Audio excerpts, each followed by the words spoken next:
O tempo de profissão é uma coisa fantástica, sabe? É fantástico como a gente vai adquirindo experiência, vivência, conhecimento, relacionamentos. A gente vai estudando, aprendendo coisas novas. O meio em que a gente vive sempre está em evolução, a gente tem que estar acompanhando essa evolução. Isso é uma coisa fantástica, sabe? Mas ao mesmo lado em que a vivência e a experiência é uma coisa fantástica, ela também apresenta riscos, sabe? A gente, às vezes, principalmente no âmbito pessoal, doméstico, a gente se torna negligente. E tanto no ambiente doméstico quanto no ambiente profissional, às vezes, a gente fica um pouco prepotente, sabe? E é bom que aconteçam certos eventos para que a gente possa acordar e atentar para a realidade, sabe? Um exemplo de negligência vergonhosa. Tão vergonhosa que eu passei meses para ter coragem de tomar uma providência e resolver a coisa. Vou contar a história. A casa do meu pai tinha um jardim muito grande. Eu sempre gostei de reaproveitar essa matéria orgânica. Então eu fazia compostagem, botava a folha num canto para ela ir se degradando e virar um composto. Aí eu vi numa loja uma máquina de fazer uma máquina forrageira. E fui olhar uma delas, tinha que ela fazia também, triturava folha e pequenos galhos de árvore, né? Aí eu comprei uma para instalar na casa do meu pai. Era uma máquina trifásica de 1,5 HP. Comprei o cabo para ela, cabo 4, e comprei um disjuntor de 20 amperes com um quadrinho. Instalei na oficina da casa do meu pai, que ele tem um quartinho lá, ele tinha, né? Um quartinho que era de ferramenta e de oficina. E fui ligar a máquina. Eu estranhei, porque o cachorro da casa, um pastor alemão, que era uma grande figura, Léo de leopardo, né? De leão. Aliás, Léo de leão.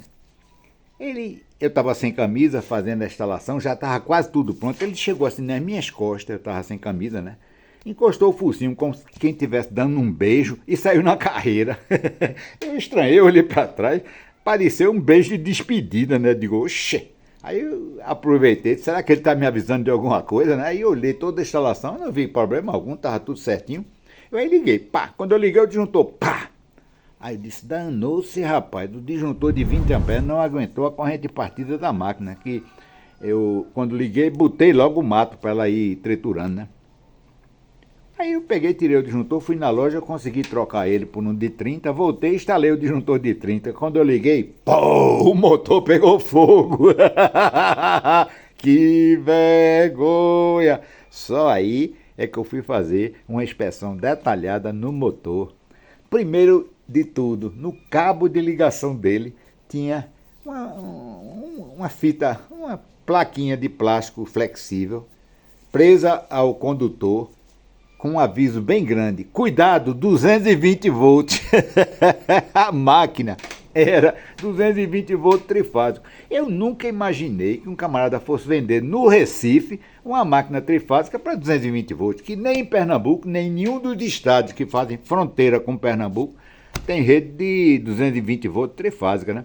E eu, um engenheiro eletricista, já com anos de profissão, na época eu tinha uns 20, 30 anos de profissão, não me dei ao trabalho de checar tudo antes de ligar, né, rapaz? A primeira coisa que eu devia ter feito era checar o motor, ver qual é a tensão dele, corrente nominal, etc. Ler o manual para ver se tinha algum aviso quanto à corrente de partida. Nada. Eu cheguei negligentemente e botei para ligar, sem saco, né?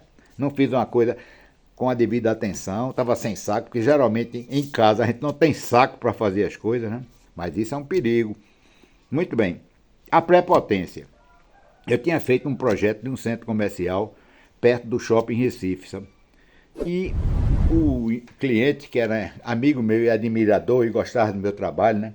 Ele me contratou para fiscalizar a obra e até não é nem fiscalizar, praticamente executar, porque eu é que comandava os eletricistas dele, né?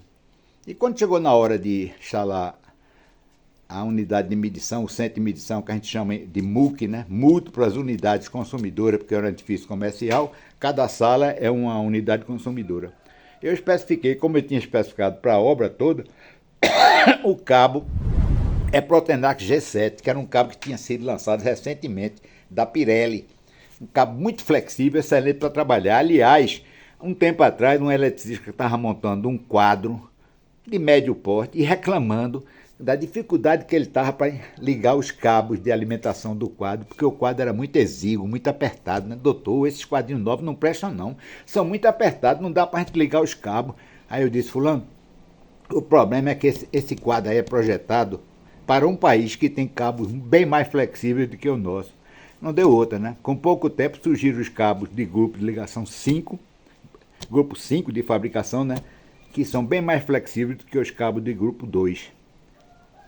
Então, eu apliquei esse cabo em toda a obra, né? Que era um cabo moderno, recente, com tecnologia nova, o mais atual que tinha, né?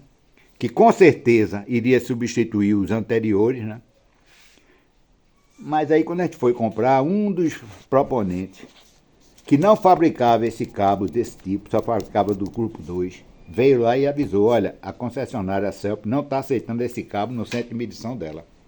Aí o engenheiro da obra me falou, eu disse que nada, rapaz, ele está falando isso, é porque ele não tem esse cabo, aí quer botar defeito no cabo do outro. Pode fazer.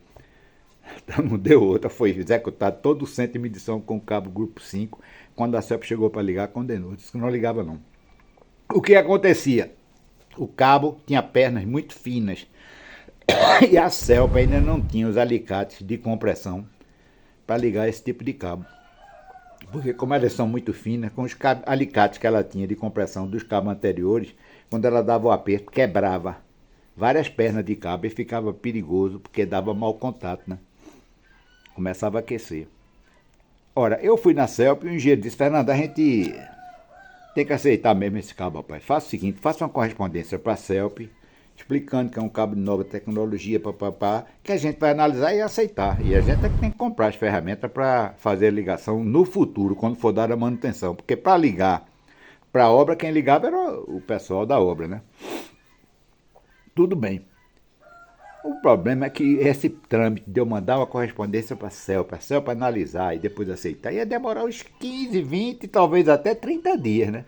E o cliente estava uma semana de fazer o lançamento do prédio, vendendo as salas e já permitindo que pessoas ocupassem ela, né? Então não podia esperar esse tempo. Aí eu fui para o engenheiro da obra e disse, ó, vamos trocar todos os cabos para grupo 2, que eu assumo o custo. Ele, não, Fernando, de modo algum, a gente compra e não vai lhe cobrar. Não, rapaz, eu fui pré-potente, você me avisou. Eu deveria, no mínimo, ter consultado a Celp, mas fui pré-potente. A Celp diz que vai aceitar, mas tem que fazer uma análise. E você não tem esse tempo. Troca que eu pago. E foi trocado o cabo e eu troquei no valor da minha assistência mensal. Num mês eu não cobrei assistência, que foi exatamente o valor que ele gastou com os cabos, sabe?